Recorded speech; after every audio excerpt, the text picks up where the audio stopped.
Quando os homens falham, a palavra permanece. Lucas 22. Com Mário Persona e José Batista Pereira. Nós vemos um contraste grande e forte aqui, quando o Senhor Jesus fala no versículo 33, passará o céu e a terra, mas as minhas palavras não hão de passar. E em seguida ele vai fazer uma demonstração aos discípulos, para que eles não fossem levados pela glutonaria, pela embriaguez, pelos cuidados da vida, e não estivessem preparados então para a chegada do dia em que o Senhor viria à terra para reinar. É sempre bom lembrar que aqui em Lucas, nós estamos lendo dos discípulos, não como igreja, mas eles são judeus na terra, aguardando o estabelecimento do reino. Porque era isso que um judeu esperava nessa época. Então eles estão aqui como representantes daquele remanescente que o Senhor encontrará na terra depois do arrebatamento da igreja, que estará esperando pelo Cristo, pelo Messias, pelo Rei dos judeus. Nós sabemos que para a igreja o Senhor Jesus não é rei. Ele é rei dos judeus e rei dos gentios no milênio, mas para a igreja, para o crente ele é Senhor, não é? E para a igreja ele é a noiva. Então esses discípulos estão aqui no caráter de um remanescente judeu que ainda acontecerá. Eles estão representando aqui. Mas eles depois passariam a ser membros do corpo de Cristo, ou seja, a igreja, a partir de Atos 2, quando a igreja fosse formada. E aqui nesse contraste, então, existe a palavra de Deus que não muda, que é imutável, e existe o ser humano que muda, que é volúvel, que está sempre pendendo para um lado ou para o outro. Por isso que ele vai falar de vigiar aqui, no versículo 36, vigiai, pois, em todo o tempo, orando, para que sejais havidos por dignos de evitar todas essas coisas que hão de acontecer e de estar em pé diante do Filho do Homem. E Filho do Homem, quando ele vier para estabelecer o seu reino e para julgar as nações. Esse é o caráter do Senhor Jesus como juiz, como Filho do Homem. Deus não irá julgar, o Senhor não irá julgar como um Deus distante do homem, como um Deus que não conhece os problemas dos homens, mas ele virá como Filho do Homem em humanidade para julgar. Os homens terão um juiz homem. Claro que Deus e homem, mas os homens terão um juiz homem. Ninguém poderá alegar que foi julgado por alguém que não entende o que é ser humano. Então, esse contraste que ele dá aqui, ele serve também de preâmbulo para o capítulo 22.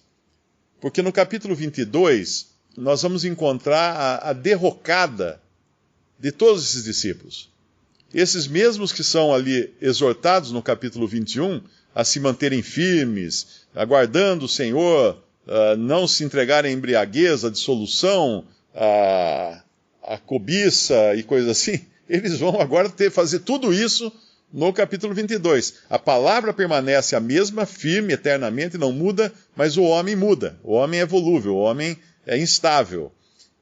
E logo quando começa esse capítulo 22, é interessante que nos outros capítulos, nos outros evangelhos, Judas aparece de alguma forma no meio da Páscoa que o Senhor está celebrando com seus discípulos. Aqui o Senhor vai mencionar um traidor durante a Páscoa, mas não vamos ver Judas aparente ali, pelo menos pelo que eu li aqui, me parece que ele não é visto. Isso não quer dizer que ele não estivesse durante a celebração da Páscoa, mas é que como Lucas trata do aspecto moral das coisas que acontecem, e não efetivamente do aspecto cronológico, como é nos outros evangelhos, ele vai reunir, Lucas vai reunir aqui os grupos. Então Judas vai aparecer logo no começo, no grupo dos sacerdotes e fariseus.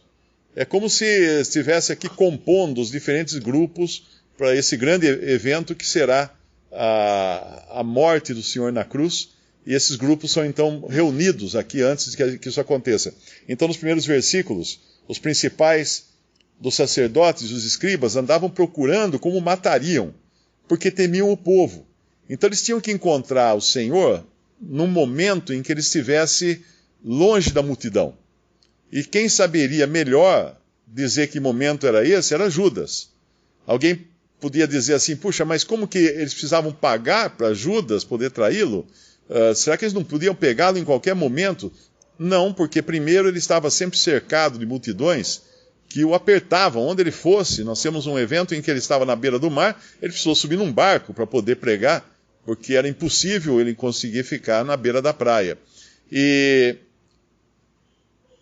aqui então nós vamos ver Judas junto com os sacerdotes, se oferecendo, né? E os sacerdotes obviamente gostaram disso, porque ele teria condições de entregar ao Senhor no momento em que ele estivesse mais isolado da multidão. E também tinha o fator que o Senhor Jesus não tinha uma auréola brilhante em volta na cabeça, como nós vemos nas figuras e nas pinturas católicas.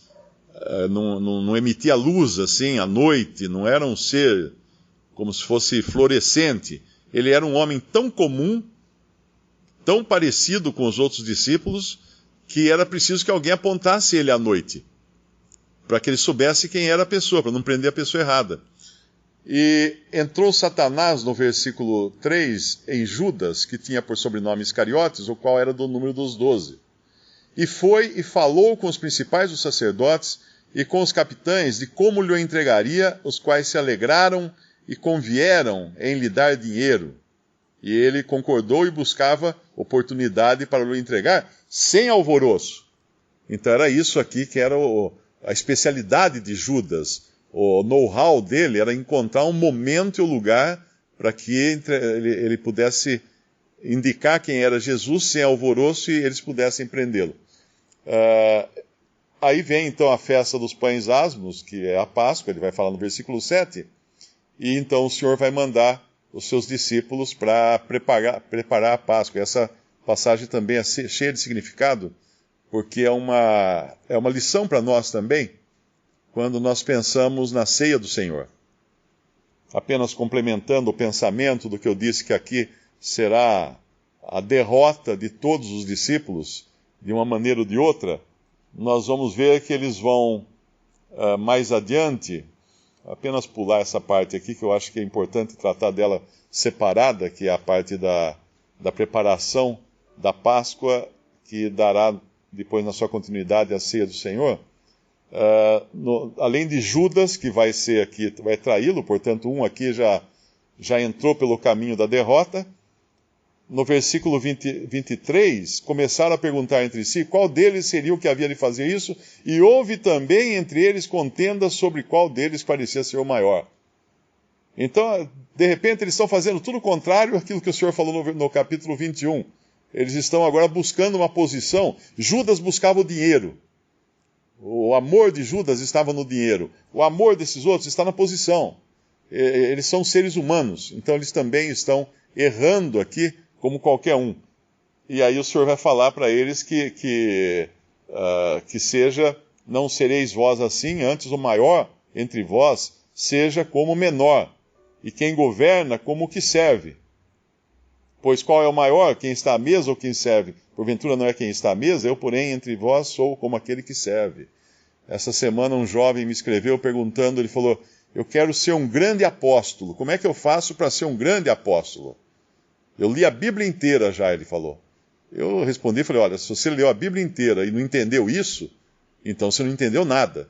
Aí eu passei justamente essa passagem para ele, porque essa ideia que existe hoje muito na cristandade, de pessoas desejarem ser grandes, aparecer na televisão, ter um carro de luxo, ter jato executivo, helicóptero, um templo luxuoso, querem ser grandes nesse mundo. E nós sabemos que o Senhor aqui nesse mundo foi pequeno. Aquele que era dono e é dono de todas as coisas, sendo rico, se fez pobre por amor de nós. Portanto, os discípulos estão desejando aqui tudo aquilo que o Senhor não é. O contrário daquilo que eles deveriam desejar. E mais adiante,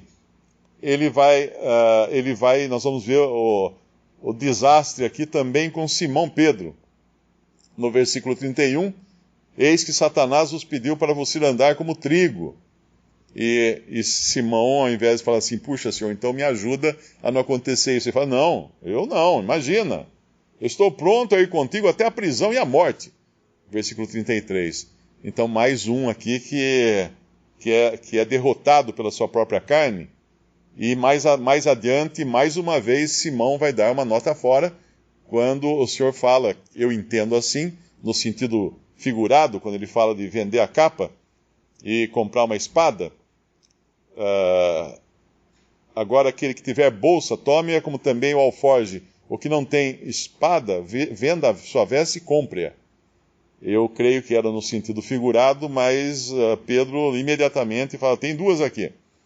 Então, esse é o contraste do final do versículo 21. A palavra de Deus permanece eternamente, mas o homem não é assim. O homem, ele é falho. E aqui, nessa hora, que era a hora crítica do Senhor, todos eles vão falhar. Até quando o Senhor sobe ao Monte das Oliveiras para orar, e pede para eles ficarem em vigília, em oração, o que eles fazem? Eles dormem. Eles ficam dormindo. Então, se a gente fosse falar assim, vamos pegar o capítulo 22, encontrar alguma coisa para dar os parabéns para os discípulos, nós não íamos encontrar aqui, porque não tem. É justamente para mostrar que na hora derradeira do Senhor aqui na terra, eles estavam agindo totalmente contrários àquilo que seria a vontade de Deus. E Pedro, no final, na sua confiança própria, na carne, ele vai ser nocauteado por uma simples criada. Aquele que estava pronto para morrer, ele afina na hora que a criada fala, você estava com eles também, não estava? Não. Uma criada, uma serva, uma escrava, é quem vai derrubar Pedro. Lição para nós, primeiro, dinheiro. Tem um versículo na Bíblia que fala assim, o dinheiro é a raiz de todos os males. Não tem. Antes que alguém me corrija, não tem esse versículo na Bíblia. É o amor ao dinheiro é a raiz de todos os males. Ter dinheiro não é pecado. Não é pecado. Para um socialista, comunista, é pecado. Mas no cristianismo não é pecado. Tanto é que na hora que todos os discípulos abandonaram o Senhor, foram dois homens que tinham dinheiro, que tomaram a frente e tinham posição também, e foram falar com Pilatos para pedir o corpo, para poder liberar o corpo do Senhor, para ser tirado da cruz, e esses homens providenciaram as especiarias, que eram caríssimas. O que eles gastaram foi bastante com especiarias para o embalsamamento ali do corpo, segundo os costumes dos judeus, e um deles, inclusive, deu o seu sepulcro novo, José de Arimateia e Nicodemos. E nós sabemos que eles tinham as duas coisas que todo mundo deseja ter e não quer perder. Dinheiro, eles tinham, mas eles empregam o dinheiro com um homem morto, um cadáver de um que agora era proscrito da sociedade judaica. E ao mesmo tempo, esses homens colocam em risco o seu poder e posição, porque eles tinham, além de dinheiro, eles tinham posição, mas eles não se envergonham, não se avexam de colocar sua posição em risco e mostrar a cara para Pilatos e para todo o sinédrio, todos os outros importantes ali da sociedade judaica, para pedir o corpo de Jesus. Ou seja, eles acabaram com a carreira deles. Eles gastaram o dinheiro e acabaram com a carreira, se a gente pensar em termos humanos aqui. Então o dinheiro, o amor ao dinheiro é a raiz de todos os males. Não é pecado ter dinheiro, é pecado querer ficar rico. Que são duas coisas diferentes. Tem gente que tem como meta na vida ficar rico. E essa meta é errada. E tem gente que tem como meta na vida, como esse que me escreveu, ser um grande apóstolo, né? ser uma pessoa importante, ainda que seja no mundo cristão, para parecer uma coisa mais santa, o que é pior ainda do que querer ser grande no mundo civil, né? No mundo das coisas dos homens. Então essas duas coisas são aquelas que podem nos derrubar também. Dinheiro, amor ao dinheiro, melhor dizendo, e amor ao poder, desejo de poder. As profecias haviam de ser cumpridas. E Deus é onisciente, onipresente, onipotente. Ele conhece todas as coisas. E os sacerdotes e os principais e os capitães, os que se propuseram a dar o dinheiro para Judas, foram os que cumpriram eles próprios, como já foi falado aqui uma vez, eles próprios foram os que cumpriram a profecia. É interessante isso. Eles tinham o livro do profeta Zacarias, que dizia que Jesus ia ser, iriam pesar para ele 30 moedas de prata. Eles conheciam Zacarias, eles eram os principais dos sacerdotes, eles tinham a lei na mão, tudo. E eles não pesaram nem 29 moedas e nem 31 moedas. Porque se eles pesassem 29 ou 31, não se cumpriria a profecia. Eles próprios, sabendo que eram 30 moedas de prata, eles pesaram 30 moedas de prata e entregaram para Judas. Eles estavam cumprindo as profecias, estavam na barba deles. Eles fizeram, eles cumpriram. E também a ocasião exata de se entregar ao Senhor Jesus, de procurar de o Senhor Jesus se entregar, não foi a ocasião que eles se propuseram a fazer, nem que Judas se propôs a fazer. Foi a ocasião em que era chegada a hora dele ser entregue. A ocasião propícia, quem proporcionou foi Deus. Foram os homens. Chegada a hora, ia se cumprir o que estava nas profecias a respeito do Messias. Isso ninguém iria impedir. E as outras profecias que se cumpriram também, nós vemos, se eles fossem um pouquinho espertos, teriam corrido ao pé da cruz e retirado o vaso de vinagre que tinha lá, para que eles não dessem vinagre para aquele homem. Ele disse, não, aquele lá não é o Messias, tem um vaso de vinagre ali, vamos tirar o vaso de vinagre e vamos levar embora. Manda um menino correndo lá, passar a mão no vaso de vinagre e levar embora. Manda alguém ir tirar no bolso do soldado o dadinho que ia tirar sorte, para que não fosse, as vestes do Senhor Jesus não fossem sorteadas. E eles viram, cumpriu-se tudo na barba deles. E nós vemos que ninguém vai impedir, então, Deus do seu propósito. Isso serve para as nossas vidas também. O que Deus tem proposto para as nossas vidas, Ele vai cumprir. Independente da nossa vontade ou não. Ele vai cumprir. Se alguém tem que se converter, se alguém tem que passar por alguma coisa, Deus vai permitir tudo isso. Deus já tem na agenda dele lá tudo certinho. Assim como ele tinha para Pedro, que ele falou, Pedro, vão te cirandar. Satanás vai te cirandar, vai como trigo. Vai jogar você para o alto, vai jogar você para baixo, vai pisar no seu pescoço, vai fazer tudo.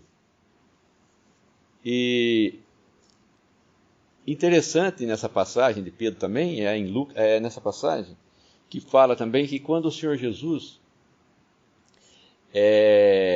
olha para Pedro, interessante que Pedro vinha seguindo o Senhor Jesus, mas o Senhor Jesus de costas para Pedro, provavelmente, estava seguindo a Pedro também, porque num certo momento preciso, o olhar dos dois se cruzam. O Senhor Jesus sabia onde Pedro estava, certinho lá dentro do pátio do templo. Ele sabia, e a hora quando Pedro nega pela terceira vez, ele olha para Pedro e já tem o ângulo exato de onde Pedro está. Ele olha e Pedro olha no olho do Senhor Jesus, o Senhor Jesus olha para ele e ele então viu o que tinha feito. Então não adianta a gente querer fugir, porque o Senhor Jesus vai nos encontrar. Não adianta eu querer me esconder. Deus vai me encontrar. Para que seja cumprido aquilo que ele se propôs a cumprir. E não existe homem, mesmo esses que eram considerados sábios e senhores, e doutores da lei e tudo, eles não eram nada. Eles foram os que venderam o Messias. O versículo 53 deveria fazer qualquer incrédulo arrepiar de terror, de saber o que é quando Deus entrega para o homem, para ele fazer aquilo que estava explodindo no seu coração de desejo de fazer. Como nós vimos que tudo aqui estava, obviamente, sempre está, né? Dentro da agenda de Deus, e nada escapa, nada acontece sem que Deus esteja no controle total e final de todas as coisas. Mas o Senhor fala a respeito de Judas, ele fala: eis que o Filho do Homem vai ser traído, mas ai daquele por quem ele vai ser traído. Ou seja, havia a responsabilidade também daqueles que tinham esse desejo e que iriam estar montando essa trama toda, da qual Judas era um dos participantes principais até, mas nós vemos aqui no versículo 53, tenho estado todos os dias convosco no templo, e não estendestes as mãos contra mim, mas esta é a vossa hora, e o poder das trevas. Na hora do homem, o poder não vem de Deus, o poder vem das trevas. Então tudo aquilo, toda a maquinação do coração humano, em todos os aspectos dessa vida, que são feitas à revelia de Deus, são feitas pelo poder das trevas. Nós sabemos que o mundo jaz no maligno. Nós sabemos que apesar de Deus estar nos bastidores, agindo no controle, esse mundo está entregue nas mãos de Satanás. Não por Deus, porque na realidade os homens quiseram assim, os homens pediram, insistiram para que Satanás fosse o príncipe deles. Não queremos que esse reine sobre nós, disseram ali os judeus a respeito de Jesus também. Cai o seu sangue sobre a nossa cabeça. Lançaram sobre si mesmo maldição, colocaram-se na condição de rebeldes e alheios a fazer a vontade do Senhor, e aqui então é a hora deles, essa é a vossa hora, e o poder das trevas. Então as trevas viriam, entrariam aqui, e não sai, tá? Ela continua, o mundo está em trevas. A única luz que tem nesse mundo, hoje, são os salvos por Cristo, porque são habitados pelo Espírito Santo, não porque eles têm luz própria, né? Eles têm luz refletida, como a lua que reflete a luz do sol. Mas enquanto o Senhor Jesus estava no mundo, ele era a luz do mundo. Mas o Senhor saiu do mundo, e ele falou: vós sois luz do mundo. Hoje, os salvos são a luz do mundo. E que luz terrível que nós somos, às vezes, porque tanta coisa na nossa lâmpada aí que cobre a luz, que suja a luz, que não impede a luz de brilhar. Colocamos a luz debaixo do alqueire, ao invés de colocá-la em cima, né, na parte alta para iluminar, escondemos, ficamos inibidos. Mas é a única luz. A hora que a igreja for tirada da terra, o mundo mergulhará em trevas morais como nunca houve antes. Muita das descrições, boa parte das descrições que nós lemos em Apocalipse, são descrições morais. Quando fala, morreu tanto, nem sempre aquelas passagens estão falando de morte física, mas estão falando de morte moral. Quando fala que as estrelas caem, os líderes, os poderes caem por terra.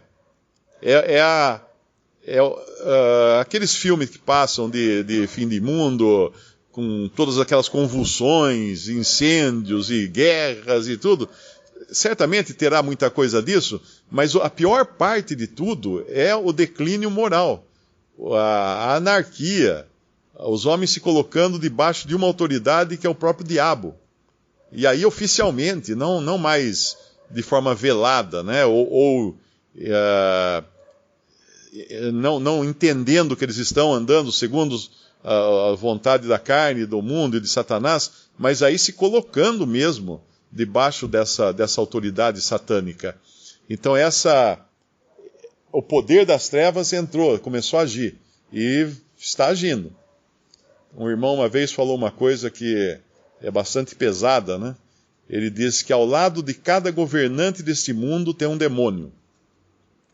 Apesar de nós sabermos que as autoridades são instituídas por Deus, inclusive Hitler, Mussolini, Stalin, todos esses, mas ao lado de cada um, de cada autoridade tem um demônio.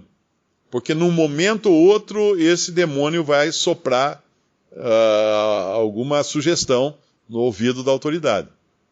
E por isso nós podemos dar graças a Deus, agradecer a Deus, por esse privilégio de termos sido resgatados para Cristo agora.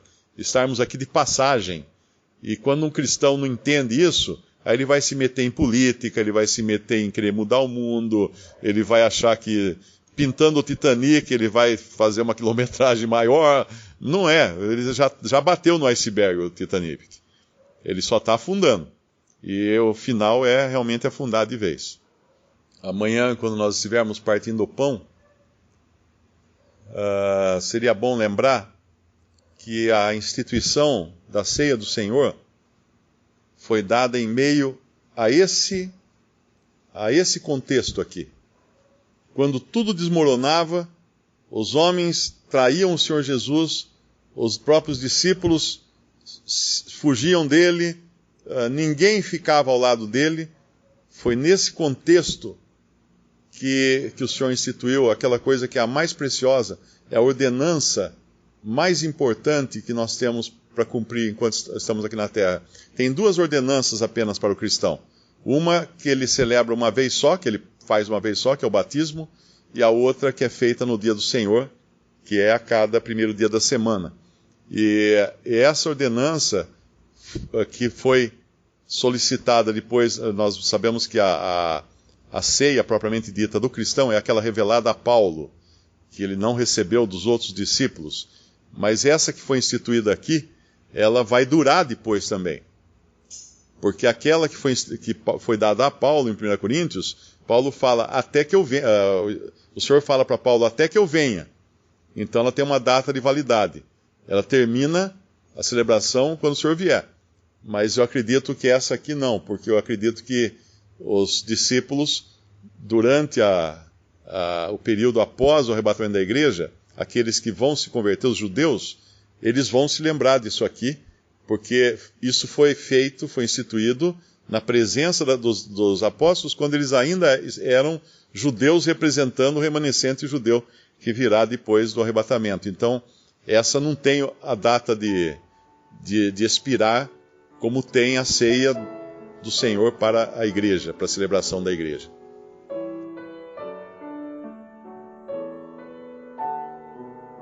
Visite Respondi.com.br. Visite também 3minutos.net.